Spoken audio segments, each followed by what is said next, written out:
Alright, what's up sa inyo mga kababayan? Ako nga po pala si Jake Magnus at nandito na naman po kayo ngayon sa Jake Magnus TV at sa Facebook page po natin. Nandito na naman po kayo ngayon sa Jake Magnus Opinion. So, pwede po pag-uusapan natin mga kababayan, gaano nga ba katotoo yung salitang kulam? Dahil ito pong tatalakayin natin ay may patungkol po sa usaping kulam mga kababayan. Dahil ito daw pong si Chris Aquino, di umano ay ipinakulam daw po ng mga tao at pamilya na nasaktan daw po ng kanilang pamilya. Pero bago po natin pag-usapan yan, mga kababayan, ay nais ko lamang po sabihin sa inyo na kung kayo po ay bago pa lamang po dito sa ating YouTube channel, ay hinihikayat ko po kayo na huwag niyo po sanang kalimutan na i-like po ito pong video natin na ito at huwag niyo na rin pong kalimutan na mag-subscribe dito sa ating YouTube channel. Hit nyo na rin po yung ating notification bell para lagi po kayong updated sa tuwing mag-upload po tayo or magla-live tayo ng panibagong issue or video na katulad po nito mga kababayan. At gusto ko din po kayong batiin ng isang magandang umaga, tanghali, hapon, gabi sa masulok na mundo kayo naroon, mapa sa Pilipinas man po kayo or ibang bansa. Sana po ay nasa mabuti po kayong kalagayan at gabayan po kayo ng ating Panginoon. Mega love shoutout po sa inyo at pabuhay po kayong lahat.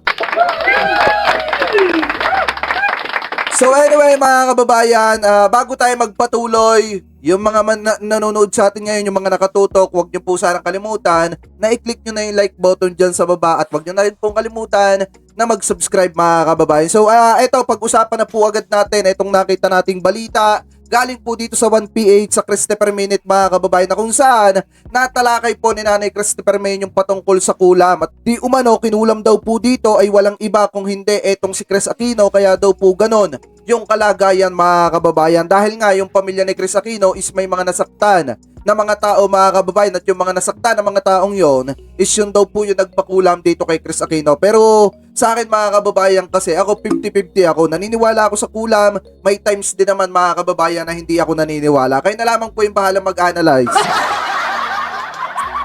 Pero yung mga matatagal dito, alam nyo naman na malimit nating maitapik itong si Ma'am Chris Aquino. Lalo na nung nagsisimula pa lamang po tayo dahil nga sa iba't ibang issue na nadadawit po yung pangalan ni Ma'am Chris Aquino. Pero sa pagkakataong ito mga kababayan, dito mas lalaliman natin yung pagtatalakay natin dahil hindi po basta-basta topic to, usaping kulam po ito mga kababayan, at ang ipinakulam ay etong si Ma'am Chris Aquino. So ito, pag-usapan na po agad natin at i-play na po agad natin mga kababayan. Araw hindi magkikita, i-share nyo na po ang ating FB at YouTube para sa mga post-tweet at comments. At huwag po kalilimutan ang ating official hashtag, #50per-minute. Salamat. Ayan, maraming salamat.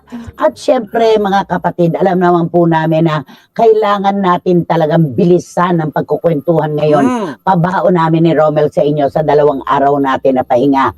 Una na po, nung lumabas po ang kwento tungkol sa kalagayan ni Chris Aquino ngayon sa Amerika, natural lamang po, lahat tayo ay nalungkot. Pero sabi nga natin, hindi naman lahat ay makaka-appreciate ng kwento. Merong mga magsasabi na ganito at ganyan, nagsasalimbayan po ang mga komento.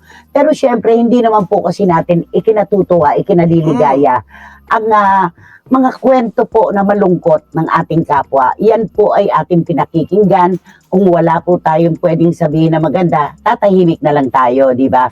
Pero alam niyo po ba mga kapatid na sa Amerika, ang talagang pinagpipistahan ng mga Pilipino doon ay yung kwentong matagal na nating pinag-uusapan dito, Romel, na alala mo yon? Matagal na nating pinag-uusapan yung tungkol sa kulam issue, di ba? Ganito kasi yan mga kababayan, kung matatandaan nyo, malimit nung hindi pa ako vlogger no, napapanood ko sa mga social media, malimit na pinag-uusapan dati, bukod do sa kulam issue mga kababayan, malimit ding sinasabi ng mga netizen, lalo na sa social media mga kababayan, na ito daw si Ma'am Chris Aquino, kaya daw po ganyan yung kanyang karamdaman is dahil member daw po yan ng Illuminati. Pagkatapos nung isyong yun mga kababayan, nasundan na naman po ng issue na kaya daw ganyan yung kalagayan ni Ma'am Chris Aquino mga kababayan is dahil daw po kinulam or ipinakulam mga kababayan. Ngayon, ipagpatuloy pa natin. May mga ganyan mga tayo narinig. Pero sino naman tayo para magpanimula ng mga ganyang kwento, di ba? Kung di nanggaling din ito sa mga taong mga may iingay na tao na kanya-kanyang obserbasyon sa mga nangyayari kay Chris Aquino. Pero ang maganda po, nung magsalita na si Chris at aminin niya kung ano talaga ang tunay na kondisyon ng kanyang kalusugan, sabihin na natin, ang dami-dami kong tinanggap na text, ano. Yung katulad yung kay Wating-Wating ng London, sabi niya, dati-dati, marami nga naman tayong reklamo sa buhay, di ba? Marami tayong, kumbaga, sumakit lang ang ulo natin, nagre-reklamo na tayo. Tapos, alam naman po natin na kapag tayo ay kapos at ang iba ay mayayaman, nandoon yung kaunti nating pangingimbulo na mabuti pa sila mayaman, di ba? Parang ganon. Pero dahil po dito sa sitwasyon ni Chris Aquino, natutunan pong tanggapin ng marami nating kababayan na dapat pahalagahan natin ang kung ano man pong meron tayo. Yes. Tama, alam niyo itong sinasabi ni Nanay Christopher Min, dapat makontento tayo sa kung anong bagay na meron tayo. Biruin niyo mga kababayan yung mga nagsasabi ng mga kababayan natin dyan, nabuti pa yung mayaman pag nagkasakit, may panggastos, may perang magagamit, buti pa yung mayaman, lahat ng gusto nagagawa nila. Alam niyo mga kababayan, kung ako ang tatanungin niyo po hindi ako mayaman. Pero base sa mga nakakausap nating mayayaman, mas naiinggit pa sila dun sa buhay ng mga normal na namumuhay mga kababayan na kung saan meron po silang masayang pamilya. Tapos ang pinakamalupit pa noon mga kababayan, masaya silang namumuhay kaysa dun sa may pera ka, malungkot ka naman, may sakit ka naman na malubha na kahit kailan ay hindi magagamot ng iyong pera. Mas mabuti pa rin talaga ang makontento tayo sa kung anong bagay na meron tayo mga kababayan, yung wala tayong sakit, ayos yung ating karamdaman sa pang-araw-araw, gumigising araw-araw, nakakakain ng 3 beses sa isang araw. Makontento na po tayo sa kung anong bagay meron po tayo. Biruin nyo, ito yung isang patunay na hindi lahat ng mayaman maganda yung buhay mga kababayan. Etong si Ma'am Chris Aquino, biruin nyo, napakayaman ang kanilang pamilya. Pero tingnan nyo naman si Ma'am Chris Aquino, meron po siyang binibitbit na matinding karamdaman mga kababayan. Doon kasi sa usaping kulam, 50-50 kasi yung paniniwala ko dyan. Dito naman kasi, kay Ma'am Chris Aquino, ang tingin ko dyan hindi kinulam yan. Yan po talaga ay may matindi pong karamdaman. Ano po na talagang dapat magamot o masolusyonan. At kung hindi na magagamot mga kababayan, dapat maalalayan man lang sa pag-inom ng mga gamot. Yan yung nakikita ko dyan. Pero yung usaping kulam mga kababayan, medyo 50-50 tayo dito kay Ma'am Chris Aquino. Ano po, ipagpatuloy pa natin. Ano ang kondisyon ng ating kabuhayan. Oo, meron silang salapi. Talagang kaya nilang tustusan ang kanilang pagkakasakit. Tayo po ay kapos. Pambili nga lang ng gamot ay wala ang iba nating mga kababayan. Tama. Pero alam mo ba yung realisasyon na nagbukas ng mga mata ng ating mga kababayan sa kondisyon ni Chris na parang ay okay na ako sa ganito. Kahit hindi ako mayaman, hindi ako milyonaryo, basta hindi naman ako nagkakaganyan kay Chris, okay na ako. Alam mo yung ganong realization? Totoo. Diba? At realization din naman ng mga mayayaman, mabuti na lang may pera akong pampagamot. Kung hindi ba mga ganyan? Pero alam mo, Romel, may kaibigan tayo na talagang super duper yaman. Pero bagyang kibot, meron lang ospital kagad, pa-o-opera, bagyang kibot, ospital agad. Pero nung panahon na talagang siguro nakasulat na talaga yon na nang ipanganak siya, kasi nga po lahat po tayo ay mga biyahero lamang sa mundong Tama ito. po. Lahat tayo. Minsan isang panahon, merong naramdaman sa ibang bansa pa pinaoperahan. Bilyonaryo ito, Romel, walang nangyari. Pumanaw din. Kaya wala rin po ito, hindi sukatan o barometro ang salapi. Lahat po tayo, kapag dumating na yung panahon na tinawag na tayo talaga at kailangan na po nating ibalik ang hiniram nating buhay sa Panginoon, wala na tayo talagang magagawa. Tama. Ngayon po, yung tungkol sa issue ng kulam, meron kasing kasabihan yung matatanda, di ba? Na yung mga ninuno, kapag ang mga ninuno ay ganito at ganyan at maraming sinaktan, yung pangatlong henerasyon, doon daw tatama yung higanti na tinatawag, yung karma.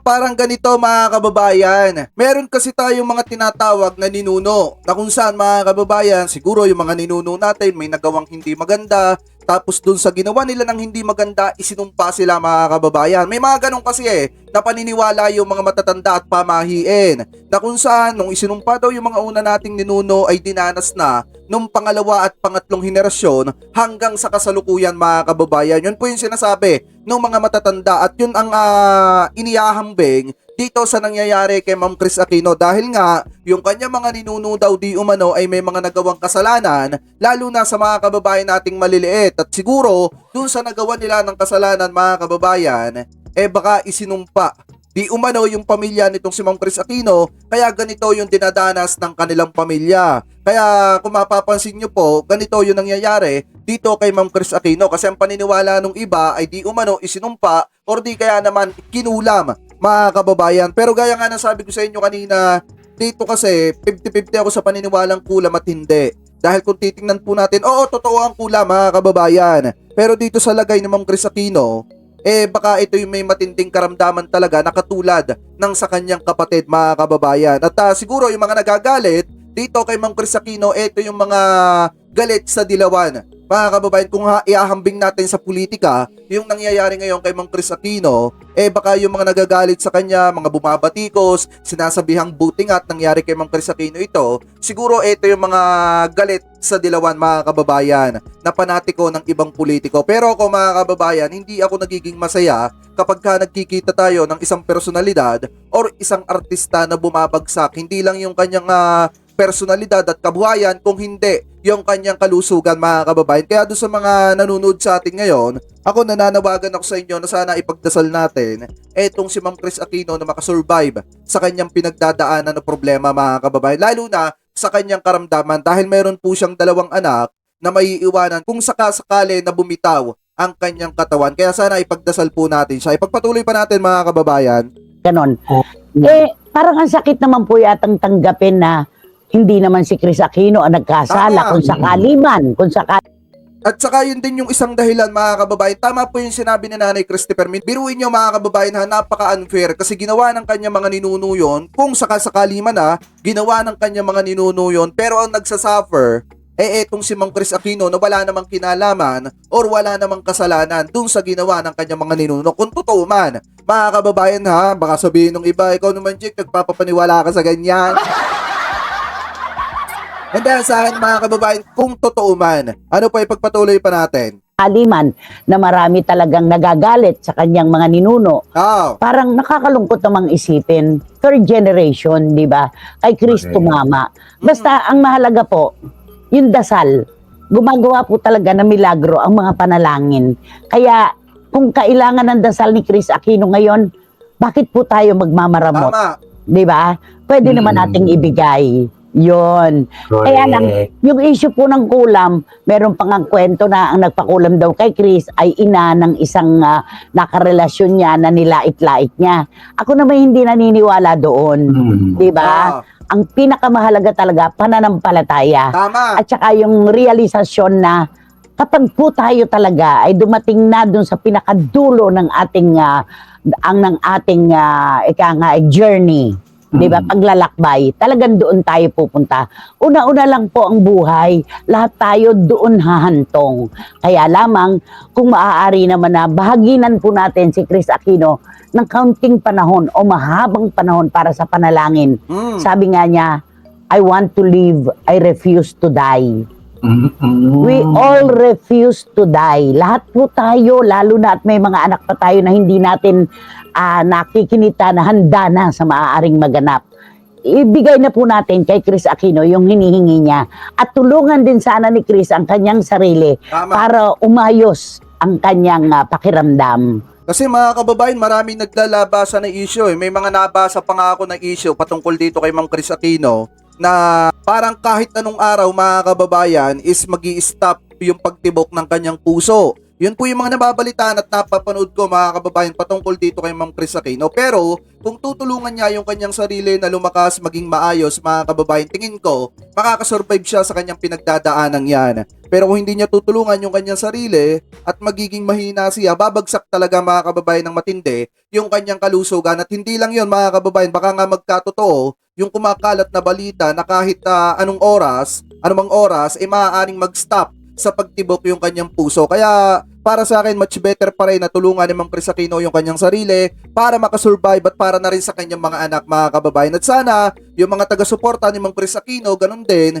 yung mga taga-suporta ng pamilya Aquino at yung iba natin mga kababayan na nagmamalasakit dito sa pamilya Aquino ay sana ipagdasal po natin sila at huwag nating ipagkait yung simpleng panalangin para makasurvive etong si Ma'am Chris Aquino dahil meron po siyang 2 anak na naghihintay po sa kanya mga kababayan. At saka yung sinasabing ipinakulam ng magulang ng dating kasintahan itong si Ma'am Chris Aquino dahil daw sa panlalait at sa pagiging masamaang ugali nitong si Ma'am Chris Aquino, para sa akin mga kababayan walang katotohanan yan. Yan ay may matinding karamdaman na katulad ng sa kanyang pamilya. Mga kababayan, kaya nagkakaganyan yan. Siguro yung sakit ni Mang Chris Aquino, baka naman niya sa kanyang mga magulang or di kaya naman mga kababayan sa kanilang angkan. Kasi yung nangyari kay dating president, Ninoy or Pinoy, mga kababayan, parang ganyan din. So parang mana-mana lang yung kanilang sakit. Para sa akin, in my own opinion. Mga kababayan, ano po, ipagpatuloy pa natin.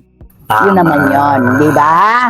Correct. Panalangin lamang po, dagdagan ba natin mas ang ating panalangin para kay Miss Chris Aquino. Yun ang kailangan. Totoo yan. Lahat ng mga taong malapit sa ating puso na meron pong pinagdadaanan na physical, medical o anuman pong problema, hindi po natin ikababawas, hindi rin natin ikadadagdag kapag tayo ay nagbahagi ng panalangin, Tama. di ba? Tama. Yun lang yon. At eto, meron tayong tinatanggap. Okay. Sabi ni Boyce, buti na lang may pera si Chris.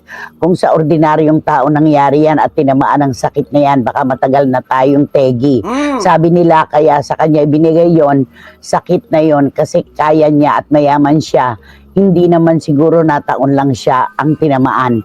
At saka Boyce, Kasi mga kababayan, biruin nyo hindi biro ang magpagamot sa ibang bansa. Napakalaki ng gastos mga kababayan. Talagang masasabi nga natin na may pera etong si Ma'am Chris Aquino. At hindi biro talaga yung kanyang karamdaman. Dahil kung yan mga kababayan ay simpleng karamdaman lamang, baka dito yung ginagamot sa ating bansa. Pero ang pagkakaalam ko, parang sa ibang bansa ata ginagamot etong si Ma'am Chris Aquino. Comment below na lamang mga kababayan kung ako ay mali, pakitama na lamang po. So ipagpatuloy pa natin. Kanikan niya tayo ng kapalaran talaga. Kanikan niya. At yung sinabi ni Obet Sapin kahapon na ang unang-unang dahilang nakikita nila kung bakit bumagsak ang katawan ni Chris Aquino ay yung hindi pagkakarenew ng kanyang kontrata sa ABS-CBN. May kasabihan kasi noon nung mapunta ulit sa mga Lopezes ang ABS-CBN, lahat ng mga talents ng ABS ay mawawala, bukod tanging si Chris Aquino lang ang maiiwan. Pero ang nangyari, siya ang unang nawala. Di ba? Marami ang naiwan. Yun, nakaano talaga yun talaga. Naka-apekto sa kanya. Oo. Nakalulungkot naman ang kulam issue at sana bigyan pa siya ng mahabang buhay ng ating Panginoon. Sabi ni Tita Nene Ulanday. At saka natutuwa ako doon sa realisasyon. Sabi nga ni Wating-Wating, mas niyakap ko pa ang buhay ko ngayon. Mas inintindi ko pa ang sarili ko ngayon at ng mga mahal ko sa buhay. Ganun po ang natatanggap naming mga mensahe. Pinahahalagahan natin ngayon ang buhay na ibinibigay sa atin. Di ba? Correct. Ganun lang yon. At sabi ni Eddie Letada, kahit gaano karami ang pera ng isang tao, hindi nito kaya mailigtas sa buhay kapag oras na talaga. Maraming milyonaryo na hindi naligtas ng kanilang salapi. Totoo po yan. Kung ang salapi po ay napaka makapangyarihan, wala na sanang bilyonaryong namatay. Di ba? At wala na rin po sanang kapuspalad na tunay na walang bala ang bulsa pero nagkakaroon ng milagrong nabubuhay. Ganun lang. Yun na lang ang ating titingnan at malalaman natin ang pera ay ginagawa lang tayong komportable. Hindi po yan ang simula at wakas ng ating buhay. Hindi yan ang be all and end all ng ating kabuhayan, ng ating buhay. Dead na lang ako, Nay. Sorry ha. Bait pa kayo dati. Naagawan kayo. Okay. Jamie Dasha, maraming salamat. Hindi ko nababasahin ito. Alam mo, Jamie, sa totoo lang, kung lalim at lalim ng sakit ng mga tao na nakasama ni Chris Aquino ang magsasalita, basta maraming malalim. Pero dadaigin tayo ng panalangin, di ba? Nanay, try din sana ni Chris ang alternative medicine. Wala namang mawawala. Total, ilang taon naman niyang ibinigay sa mga magagaling na doktor ang kanyang health. Kasi hindi lahat maipapaliwanag ng siyensya. Totoo to. Totoo. Dapat subukan din ni Ma'am Chris Aquino, mga kababayan, yung mga herbal. Tapos subukan niya rin, mga kababayan, yung mga tawag dito, yung mga albularyo. Bakit hindi niya subukan yon, mga kababayan? Kasi ilang taon na nga naman, ilang dekada na ipinagkatiwala niya yung kanyang sarili sa mga doktor. Bakit hindi niya naman subukan yung ibang klase ng gamutan? Baka nga mamaya ipinakulam nga, mga kababayan, tapos diretso yung pagpapagamot sa mga ospital. Dapat subukan niya rin yung mga albularyo at subukan din niya, mga kababayan, yung mga herbal. Baka sakaling dun siya makasurvive. Ganun lamang naman po kasimple. So ipagpatuloy pa natin. Totoo ito. Napakatotoo nito. Ang espesyalisasyon ni Dr. Gupta, yung sakit niya. Di ba? Pero, ay nako, basta, ipanalangin po natin si Chris Aquino. Kumusta naman si Kim Chu? So yan, ibang topic na yon, mga kababayan. Pero para sa atin, sana ipagdasal nyo itong si Mang Chris Aquino na makasurvive siya sa kanyang pinagdadaanan. At to sa salitang kulam, mga kababayan, kung talagang ipinakulam itong si Mang Chris Aquino, dapat talaga, mga kababayan, na magpatingin din siya sa mga albularyo at subukan niya rin, mga kababayan, yung mga herbal medicine. Baka swertehin siya, dun siya makasurvive. Yun yung para sa akin, mga kababayan, kasi hindi talaga biro yung kulam. At hindi rin naman biro yung matinding karamdaman. Kasi ang pagkakaalam ko dyan, pag kinulam ka ata, bawal kang magpagamot sa mga ospital. At kapag ka natusok ka ata ng karayom, parang yun na ata yung last day mo. Yun yung pagkakaalam ko, mga kababayan, ha. Comment below na lamang po kung ano yung opinion ninyo. Hingil po dito. Pero ang pagkakaalam ko talaga dyan, pagka nadanyuhan ka daw, nanuno ka, nakulam ka, parang bawal ka magpa-ospital. Dapat sa albularyo lang. Pero kung yan talaga yung matinding karamdaman, katulad ng mga cancerous, or di kaya naman yung nangangailangan ng kalinga ng ospital, yun doon pa lamang, dapat ka magpa-ospital. Yun yung pagkakaalam ko, pero pakitama na lamang po ako kung ako po ay mali, mga kababayan. Pero kayo, ano po ang opinion ninyo hingil po dito sa sinasabing ipinakulam daw po etong si Ma'am Chris Aquino? Di umano, mga kababayan, nang nasaktan ng kanyang mga kapamilya or ipinakulam ng mga tao na tinapaka ng kanyang pamilya. So comment below na lamang po kung ano po yung opinion ninyo hingil po dyan. At bago po tayo pansamantala magpaalam, mga kababayan, ay nais ko lamang po sabihin sa inyo na kung kayo po ay bago pa lamang po dito sa ating YouTube channel, hinihikayat ko po kayo na huwag niyo po sanang kalimutan na i-like po ito pong video natin na ito at huwag niyo na rin pong kalimutan na mag-subscribe at i-hit nyo na rin po yung ating notification bell para lagi po kayong updated